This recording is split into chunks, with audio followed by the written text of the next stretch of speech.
வாடி அம்மா. இப்போ தான் இங்கே வர தோணித்தவனுக்கு எல்லார் ஆற்றுலேயும் முடிச்சுட்டு இங்கே நீ ஆடி அடைஞ்சிட்டு வளர்ந்துட்டதுக்குள்ளே பொழுதே போயிடும். ஏண்டி எங்களுக்கு என்ன கடைசியாக தான் உங்களுக்கு தோணுமோ? வரணுமேனு கொஞ்சமாவது உனக்கு கடனேன்னு வரேன். அப்போல்லாம் எங்கள் அம்மா காலத்தில் எங்கள் பாட்டி காலத்துலலாம் வேலை செய்கிறவா அடங்கி உடங்கி வேலை செய்வா. ஆனால் இப்போ எம்மா உங்களை ஒன்று சொல்லிடக்கூடாது, உடனே வரிஞ்சு கட்டிட்டு வந்துடுவீங்க, இல்லாட்டி திருதிப்புன்னு விளைய விட்டுருவீங்க. என்னத்தை சொல்கிறது, நாங்கன்னா அடங்கி போக வேண்டியிருக்கு. ஐயா சும்மா கூவாதம்மா. என்னம்மா இது நல்லா கீத, காலையில் வந்தாலும் வானாங்கிற, இல்லை அந்த வீட்டுக்கு நடுவில் வந்தாலும் வானாங்கிற, காத்தால வந்தாதான் நீ ஆச்சாரம் அவதாரம்ப. அதுக்காக நான் வர்றதில்ல, வரலனாலும் கத்துற, வரேன்னு சொன்னாலும் கத்துற. நான் என்னதாம்மா பண்ணுறது? எனக்கு என்ன உன் வீட்டு வேலை மட்டுமா இருக்கா? நான் பாய் வீட்டுக்கு போனோம், அதுக்கப்புறம் அந்த கிறிஸ்டின் வீட்டுக்கு போனோம், அதுக்கப்புறம் தானே இங்கே வரேன். நான் தான் நீ ஆச்சாரமாக இருக்கிறியேன்னு காலையிலே தான் வரேன் குளிச்சுட்டுன்னு சொல்கிறேன். நீ எங்கே கேட்குற? அப்புறம் என் மேலேயே குறை சொல்கிற. ஏண்டி காத்தால நீ வந்தியானா அப்படி இப்படி போயின்ட்டுருப்ப, அப்புறமா நல்லா வரிஞ்சு கட்டிக்கிட்டு அப்படியே தொடப்பம் போட்டு அப்படியே பெருக்கி போயின்ட்டுருப்ப, இல்லாட்டி தொடச்சிட்டு போயின்ட்டுருப்ப. அந்த நேரம் அவர் அப்படி இப்படின்னு போயின்ட்டுருப்பார். இதெல்லாம் தேவையாடி எங்களுக்கு? அதுக்காக தான் காத்தால வர வேண்டாங்கிறேன். அதுக்கு அப்படி கோச்சிக்கிற. உங்ககிட்ட இப்படி போனாலும் தப்பாயிடுது, அப்படி போனாலும் தப்பாயிடுது. என்ன தாண்டி பண்ண சொல்கிறீங்களே? இன்னாது வரிஞ்சு கட்டிட்டு வேலை பார்க்குறேன்னா, வரிஞ்சு கட்டின்னு வேலை பார்க்காம உன்னை மாதிரி நம்மளும் இன்னைக்கு நான் வேலை பார்க்க முடியும்? வரிஞ்சு கட்டிக்கிட்டாதான் எங்கேயும் படாது சாரி, அதை எடுத்து சொருகிக்கணும் வேலை பார்த்தா தான் பார்க்க முடியும். உன்னை மாதிரி அப்படி பட்டு பீதாம்பரம் கட்டிக்கிட்டு நான் என்ன மினுக்கிட்ட வேலை பார்க்க முடியும்?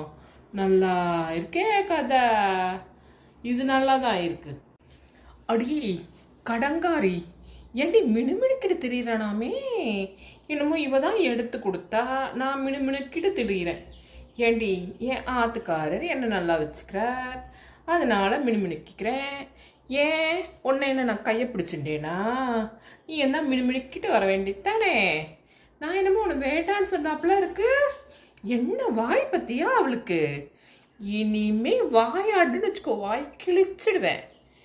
ஏதோ சும்மா என் வயசு ஆளா இருக்கியே, ஒரு ஃப்ரெண்ட்ஸ் மாதிரி நடந்துக்கலாண்டின்னு ஒரு சொன்னதுக்கு, ஒரு பேச்சுக்கு சொன்னதுக்கு இவ என்கிட்ட வாயாடுறது. அம்மம்மா பெருமாளே, இவகிட்ட என்னை மாட்டி விட்டுட்டு நன்னா வேடிக்கை பார்க்குறீ. என்ன பண்ணுறது, எல்லாம் என் தலைவிதி. ஆனாலும் இந்த இது ஆகாதுமா உனக்கு. நீ நான் முதல்ல வேலை செய்கிறப்போ, வேலைக்கு வர்றப்போ என்ன சொன்னே? நான் உன்னை அப்படி இப்படிலாம் பார்க்க மாட்டேன், நான் உன்னை ஃப்ரெண்ட்ஸ் மாதிரி தான் நடத்துவேன் அப்படின்னு தானே சொன்னேன். அதை நம்பி தானே நான் வந்தேன். இப்போ பார்த்தியா மாற்றி மாற்றி பேசுகிறேன் நீ. அதாம்மா, அப்போ ஒரு மாதிரி பேசுவேன், இப்போ ஒரு மாதிரி பேசுவேன். ஏன்னா உனக்கு வேலை ஆகணும்ல, அதனால அப்படி பேசுவேன். என் வீட்டு கேப் மாதிரி ஒழுங்காக இருந்தானா நான் ஏம்மா 4 வீடு வேலை பார்க்குறேன்? நான் மினுக்கிட்டு தான் திரிவேன். சரி நம்ம அம்மா வச்சே சொல்லிட்டு வரேன். நீ திட்டுறதுலாம் ஒரு சமயம் எனக்கு ஒன்றுமே தோணாது. சரி ஏதோ அது கோவத்தில் பேசிடுச்சு, நம்ம போகலான்னு சொல்லிட்டு தான் வரேன். ஆனாலும் உனக்கு ரொம்ப கோவம்தாம்மா, பார்த்து பேசு. நான் பாரு வந்த கதையே மறந்துட்டேன். இப்போனா நீ கேட்குறியா இல்லையா? நீ கதையே மாற்றிவிட்ட பார். நான் எவ்வளோ இன்ட்ரெஸ்டாக வந்தேன் தெரியுமா உங்ககிட்ட கதை சொல்லலான்னு. நீ தான் போ, எனக்கு மூடே போயிடுச்சுமா. சரி, அந்த பாய் வீட்டு நசீமா இருக்குல்ல, அது பக்கத்து வீட்டு கிறிஸ்டின் அங்கிள் இல்லை, தாமஸ் பையன் அவங்க பையன் தாமஸு, அது ஏன்னா என்கிட்ட ஸ்வீட்டை கொடுத்து அவன்கிட்ட கொடுக்க சொல்லுது. பார்த்தீங்களா, ஒன்றும் பண்ணுமா பழகிட்டு இதுங்கோ லவ்ஸு பண்ணுது. லவ்ஸு என்ன பண்ணுறது பாருங்க. கலிகாலம் கலிகாலம்னுவீங்களே, அதுதான் போலுகுது.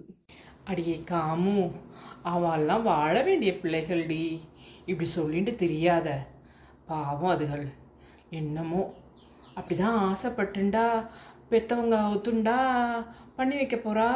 நீலாம் எல்லார்கிட்டையும் பண்ணிட்டு இருக்காத பொருளையை பேசிக்கிட்டு. சும்மா இரு வாயை வச்சுண்டு. இதுக்கும் அதுக்குமா நீ 4 வீடு போகிறவ. நீ அவாளாண்டெல்லாம் பண்ணிட்டு இருந்தியனா, இப்படி சொல்லிட்டு இருந்தியனா அதுங்க வாழ்க்கையில் போயிடும். வாயை பொத்தின்ட்டு இருக்கணும் சொல்லிட்டேன். இந்த விஷயத்தில் மூக்க நுழைக்கக்கூடாது. ஓகேயா? ஐயா, நான் ஒன்றும் பொருளி பேசின்னு தெரியல, உன்னாண்ட மட்டும்தான் சொல்கிறேன்.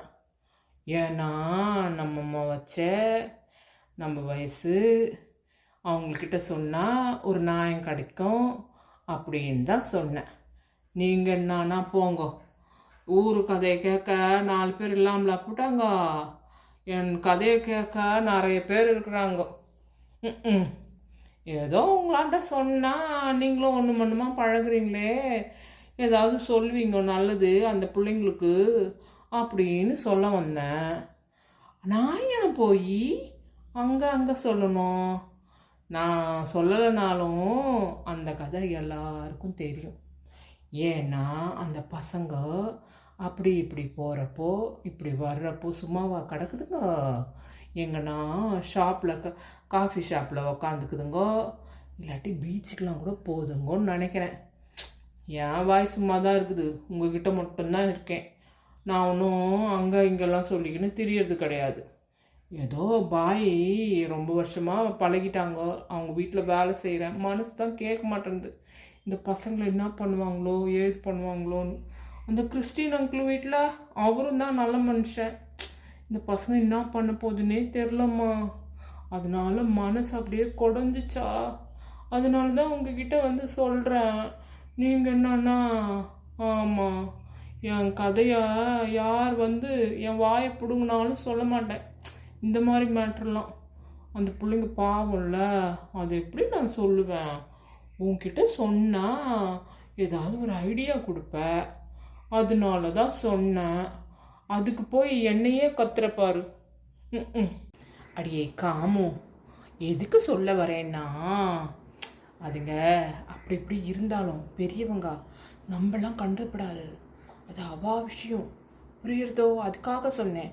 அதுக்குள்ளே உன் பேரை இப்படி சொல்கிறேன் அப்படி சொல்கிறேன், அதுக்கு வேற அங்கலாய்க்கிறேன். ஏன்டி உன் பேர் சிவகாமி, அதை நான் காமின்னு கூப்பிட்டாலும் குத்தமாக இருக்குது, காமுன்னு கூப்பிட்டாலும் குத்தமாக இருக்குது. சிவான்னா நன்னாவா இருக்குது? அது வந்து ஆம்படையா பேர் இல்லை.